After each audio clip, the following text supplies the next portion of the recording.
ആ യൂറോപ്യൻകാരനെ കല്യാണം കഴിച്ചിട്ട് പിന്നെ എന്നെ വിട്ടത്. ഓ എല്ലാം കളഞ്ഞ് കെട്ടിപ്പറക്കി യൂറോപ്യൻകാരനെ മതി മതി എന്ന് പറഞ്ഞ് യൂറോപ്പിനെ കെട്ടി. അവസാനം പിന്നെ അയ്യോ ഒരു ഇലനക്കിപ്പെട്ടിയുടെ കിറുനക്കിപ്പെട്ടി. അയ്യോ എന്നായിരുന്നു പ്രശ്നം? അതല്ല, അത് ആദ്യത്തെ ദിവസം തൊട്ട് എൻ്റെ പൊന്നെ ഈ കാണ്ടാമൃഗത്തിൻ്റെ കൂട്ടി നീ ആടി സന്തോഷത്തില്ല അപ്പം ഞാൻ ഇരിക്കുന്നത്. മൊത്തത്തിൽ പറഞ്ഞാൽ രക്ഷപ്പെട്ടെന്ന് പറയാം. ആദ്യം തന്നെ എന്നാ സംഭവിച്ചെന്ന് ചോദിച്ചാൽ കടയിൽ പോയി സാധനങ്ങളൊക്കെ മേടിച്ചെല്ലാം കഴിഞ്ഞിട്ട് അതെ അങ്ങോട്ടും ഇങ്ങോട്ടും 2 കുത്തെല്ലാം കുത്തിയിട്ട് പറഞ്ഞു എൻ്റെ പിന്ന് ശരിയല്ല, എൻ്റെ പിന്ന് വർക്ക് ചെയ്യുന്നില്ല, നീ ഇപ്പോഴത്തെ അവിടെ അങ്ങ് പേ ചെയ്യാൻ പറഞ്ഞു. ഞാനങ്ങ് പേ ചെയ്തു. അത് ഞാൻ ദൈവമേ എന്നെയാവോ. അത് കഴിഞ്ഞപ്പോൾ എന്നാ സംഭവിച്ചു, പുള്ളിക്കാരന് പൈസ എനിക്ക് ഇട്ടു തന്നു. അപ്പൊ നല്ല ആളാണല്ലോ, കുഴപ്പമൊന്നുമില്ലല്ലോ. അടിപൊളി. ഞാനും അങ്ങനെ തന്നെ വിചാരിച്ചത്. പക്ഷേ പുള്ളിയുള്ള ഈ തന്ത്രം പിന്നീട് ഉപയോഗിക്കാൻ തുടങ്ങി. പിന്നീട് പല പ്രാവശ്യം ഞാൻ മേടിക്കേണ്ടതായി, അങ്ങനെ മേടിക്കലായി, ഇങ്ങനെ മേടിക്കലായി, അങ്ങനെ അങ്ങനെ ഓരോ കാര്യത്തിനും കണക്ക് പറയാൻ തുടങ്ങി. അങ്ങനത്തെ ബുദ്ധിമുട്ടൊക്കെ. ഇതാണോ കാരണം? ഇതല്ല കാരണം. ഈ കാരണം എന്താണെന്ന് വെച്ചാൽ ഒരിക്കലും എന്നാ സംഭവിച്ചതെന്ന് വെച്ചാൽ എൻ്റെ ചേട്ടത്തി വർക്ക് ചെയ്യുന്ന സ്ഥലത്ത് ഡിപ്പാർട്ട്മെൻറ്റിൽ പ്രശ്നം ഉണ്ടായി. പെട്ടെന്ന് ഡിപ്പാർട്ട്മെൻറ്റ് ഹെഡായ ഇവളെന്നാ ഇത് വിളിച്ചിട്ട് പോലീസിനെ വിളിച്ചു. പോലീസുകാർ വിളിച്ചു. അങ്ങനെ വിളിക്കാൻ പാടില്ല.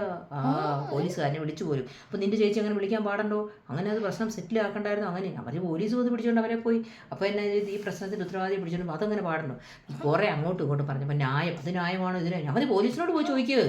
നീ അവിടെ കാനഡയിലെ പോലീസിനോട് പോയി ചോദിക്കുക അവിടുത്തെ കാര്യം എങ്ങനെയാണെന്ന് എനിക്കറിയാമോ എന്ന് ചോദിച്ചു. ഇല്ല. അന്നേരം ഞാൻ ചോദിച്ചു, നീ വലിയ ന്യായം പറയുന്നവരാണ്, നിൻ്റെ അമ്മയെ അടിച്ച് കൊന്നിട്ട് അടിപിടി ഉണ്ടാക്കി, രണ്ടുപേരും ഒട്ടും സ്നേഹത്തിലായിരുന്നു. അപ്പോൾ അടിച്ച് ഒരിക്കൽ തള്ള അങ്ങ് തട്ടിപ്പോയപ്പോൾ പുള്ളി നാട്ടുകാരെല്ലാം കൂടെ കൂട്ടി കെട്ടിത്തൂക്കി കഴിഞ്ഞ് ഈ ന്യായമൊക്കെ ഒതുക്കി. കാരണം ആരാളും ഒതുക്കുമല്ലോ. അപ്പം ഞാൻ പറഞ്ഞു പുള്ളിയോട് ചോദിച്ചു, അപ്പം ഇതാണോ ന്യായം, എൻ്റെ അനിയത്തി ഇതാണോ ന്യായം എന്ന് ചോദിച്ചു. നീ ന്യായം തെളിയിക്കാൻ പറഞ്ഞു. അങ്ങനെ നീ വാ എൻ്റെ കൂടെ പോലീസ് സ്റ്റേഷൻ ഇതെല്ലാം പൊക്ക്. അന്ന് പറഞ്ഞു ഭയങ്കര പ്രശ്നം, നീ അങ്ങനെ ചോദിക്കാറായി, എന്നെ അങ്ങനെ പറഞ്ഞു. അപ്പോൾ ഒരു കാര്യമുണ്ട്, രണ്ടും ഒരുപോലെ തന്നെയാണെന്ന് പറയും. ഇങ്ങനെ പറഞ്ഞ് 1-2 പറഞ്ഞ് നമുക്കിഷ്ടമുള്ള സാധനങ്ങൾ ഇതിന് മേടിക്കുന്നതിന് കണക്ക് പറയുക. നിസാര സാധനത്തിന് വേണ്ടിയിട്ടാണോ നിനക്ക് ഇത്ര, നമുക്ക് വലിയ വലിയ സാധനങ്ങൾ ചെറിയ സാധനങ്ങൾ മേടിക്കുമ്പോൾ ഇഷ്ടമുള്ള ലെവൽ മേടിക്കുന്നത്. അങ്ങനെ പറഞ്ഞ് അങ്ങനെ അഭിപ്രായം എച്ചി എന്ന് പറഞ്ഞാൽ പോരാ, അതെന്ന് പറഞ്ഞാൽ നവലോക എരപ്പാളിയാണ്. പേരൻസിനോട് എന്നാ സ്നേഹമാണെന്നറിയോ. അച്ഛനോട് ഭയങ്കര സ്നേഹമാണ്. അച്ഛനോട് എന്താ സ്നേഹം മാത്രമേ കുഴപ്പമുള്ളൂ. കേക്ക് എന്നോടാണോ കുഴപ്പമൊന്നും ഉണ്ടോ. അച്ഛന് ചങ്ങിനകത്ത് മോനെ എൻ്റെ ചങ്ക് പൊട്ടിപ്പോത്തിടോ, എൻ്റെ ഇത് ആശുപത്രി കൊണ്ടുപോകണോ എന്ന് പറഞ്ഞു അച്ഛൻ കിടന്ന് നിലവിളിച്ചു. പുള്ളി അവിടെ ഗൾഫിലുള്ള അനിയനോട്, എടാ അനിയ നാട്ടിലുള്ള ചേട്ടൻ മരിച്ചുപോയി, ചേട്ടൻ്റെ ഭാര്യയുള്ളൂ, ചേട്ടത്തി അമ്മേ. പിന്നെ അതുപോലെ ഇളയ പെങ്ങൾ കന്യാസ്ത്രീ എല്ലാവരും കൂടെ ഷെയർ ഇടുക, എനിക്ക് അച്ഛനെ ആശുപത്രി കൊണ്ടുപോകാനായിട്ട് ഷെയർ. അത്രയ്ക്ക് സാമാനമാണ്. ഓർത്ത് നോക്കിക്കേ. അപ്പൊ പോവാൻ നേരത്തെ ഭയങ്കര ബില്ലങ്ങ് ഇട്ട് കാണുമല്ലോ.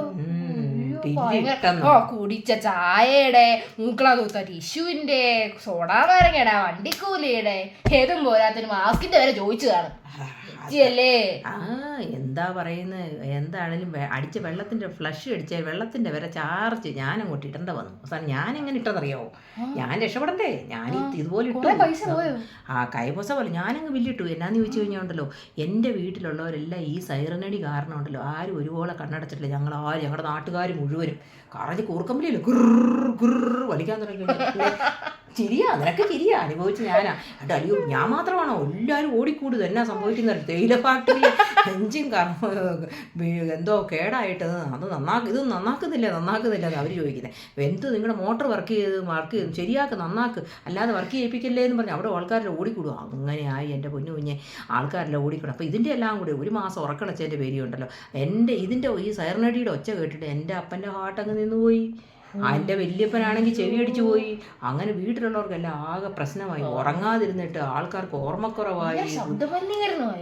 അപ്പോൾ അതിൻ്റെ ശബ്ദമലിനീകരണത്തിന് ബില്ലിട്ടു. പിന്നെ ജനങ്ങളുടെ ആൾക്കാരുടെ അവയവങ്ങൾക്ക് പറ്റിയ പ്രശ്നങ്ങൾക്ക് നാട്ടുകാരുടെ പരിസര മലിനീകരണത്തിനുണ്ട്. ഇങ്ങനെ മൊത്തം കൂടെ ബില്ലും കിട്ടും. എല്ലാം കൂടി ഇട്ടിട്ട് വന്നപ്പോൾ തന്നെ ഉണ്ടല്ലോ 1.5 ബുദ്ധിമുട്ട്. അപ്പോൾ പുളി കഴിഞ്ഞ് വന്ന ആളുണ്ടല്ലോ, പുള്ളിക്കാരി യുറേക്ക എന്ന് പറഞ്ഞ് ജീവിതകാലം മൊത്തം ഞാൻ പോരാടും പറഞ്ഞ് ഒറ്റ പോക്ക് പോയി. പിന്നെ നാട്ടുകാരെടുത്ത് പെരുമാറും. അത് തന്നെ.